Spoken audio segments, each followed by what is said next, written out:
l'autre c'est le méchant et moi je suis gentil, et je dois me débrouiller dans un monde dangereux. En gros, c'est ça.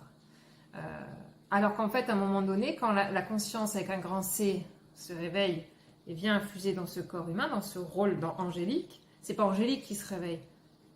C'est la conscience qui se réveille dans le rôle d'Angélique. Ouais. Voilà.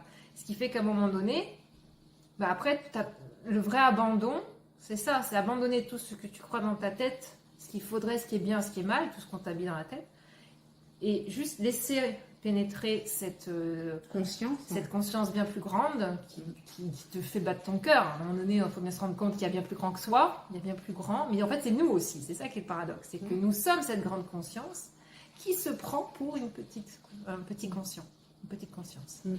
Et après, à un moment donné, quand ça commence comme ça, après tu arrives à ça se syntonise, ça se met en résonance, et là, bah, c'est plus évident parce que tu as une confiance qui s'accroît, tu as la foi parce que tu as eu des expériences qui t'ont montré que tes peurs, je disais, elles diminuent, ton amour grandit, ta confiance aussi, et tu as compris que tu n'es pas en fait un petit personnage animal qui doit se débattre, mais tu es la vie elle-même. Et la vie elle-même, comment elle pourrait avoir des peurs? Tu vois, ça tient pas après en fait. C'est pas logique. Il faut avoir la foi. Ben, oui, mais la foi, elle s'acquiert avec la compréhension et l'expérience. Tu vois,